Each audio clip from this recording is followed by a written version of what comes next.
Hello and good morning. Welcome to Sunday School. I am so excited to have you here. This is a very special Sunday School video because guess what? It's my last one for a very long time at least. So we are going to go back into our Sunday School room next week. Next week, September 12th, Sunday morning, I will be right back there in the nursery with the table, craft supplies, toys, all of that, and we get to hang out together face to face. Of course, I'm going to have my mask on and you are welcome to too.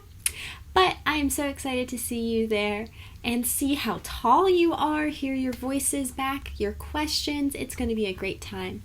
But we still have this week's Sunday School video to do, so let's do it. And we are doing one of my favorite lessons. So we are going to be talking about creation today. I like to talk about creation right here at the beginning of our year. You know, summer is over. We're going to be talking about big, wonderful things. But let's just return to talk about our earth at the start of every year. At the start of every, school year. So when we talk about creation, we are talking about how earth began. How we got life. You know, flowers, trees, tigers, squirrels, sharks, spiders, goats, cats, bald eagles, tuna fish, me and you know, humans. How did we get all that? Lots of people have ideas about how life began on Earth, but most scientists agree on a theory. Studies of ancient old rocks show that life began on Earth about 3.7 billion years ago, which is so long ago. And at that time, Earth was kind of scary. It was a little unfriendly. There were lots of water, very small bits of land. It was really hot. Most scientists think that life began in lakes and ocean in water. And many of the ingredients from which life started may have been brought in by comets and meteors, you know, rocks coming in from space and crashing down. All of those ingredients from the space rocks and everything cooked in the pools of water like life soup. And all of these chemical ingredients worked together and they started to grow and make copies, and it's a little hard to understand, but these growing and changing chemicals evolved and copied themselves and made the first teeny tiny eensy beensy little creatures, and then those life forms grew and changed, and it took over millions and millions of years until all this life around us was created.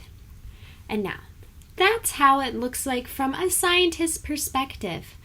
But we know that God had a hand in it too. So we are going to read a story to see what all of those millions of years of evolving and changing looked like from God's end.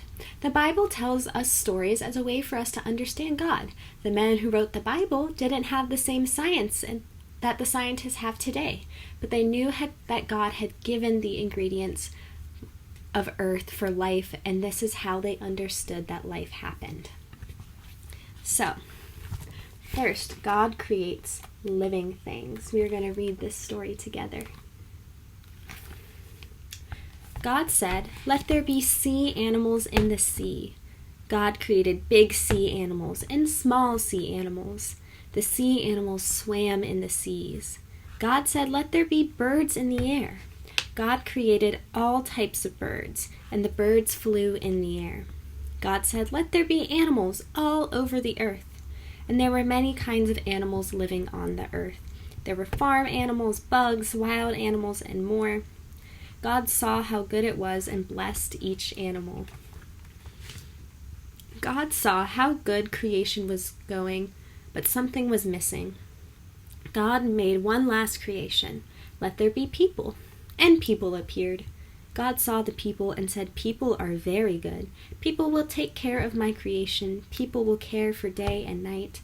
People will care for the skies, the seas, and the earth. And people will care for the plants, the seas, animals, and birds." God saw all creation and called it very, very good. Thank you for listening with me. My favorite part of that story is thinking about God planning out all of the animals. How did he decide to give giraffes such long legs? And how did he make kittens and puppies so cute? Anyway, I don't know. I don't have those answers. but we can learn a bit about our favorite animals and get a good appreciation for this creation that God gave us. I'm going to share some of my favorite animal facts that make me happy to be out around in the world. First, hummingbirds. You know those teeny tiny birds that flap their wings so fast and have a long beak to sip up nectar? They can fly backwards. That's like if you could run backwards, which you can for a little bit, but I bet you'll fall down eventually. But hummingbirds can fly perfectly backwards. When a tiger roars, you can hear that roar from over 2 miles away. That's a really far ways away. It's like if I was right here talking and you could hear me at your house. That is incredible. Elephants are very good swimmers.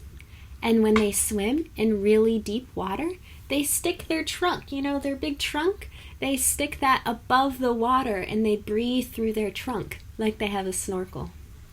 I like those animal facts because they remind me of how cool creation is.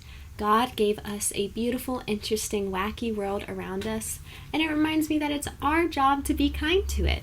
Like our story said, people can take care of our earth. So, I want you to remember that. Be kind to the animals around you, to the trees, flowers, grass. Pick up any trash you see. And let's say a prayer together to thank God for creation. So, we're going to put our hands together, and you can repeat after me or you can just listen. But let's say a prayer. Dear God, thank you for this beautiful world, for the life soup that gives us butterflies, pandas, snakes, and me. Thank you for this beautiful life. Amen. And thank you for listening and being here on this last Sunday video message. I am so excited to be back, and I hope to see you there too. And I hope you have a wonderful rest of your Sunday. Thank you.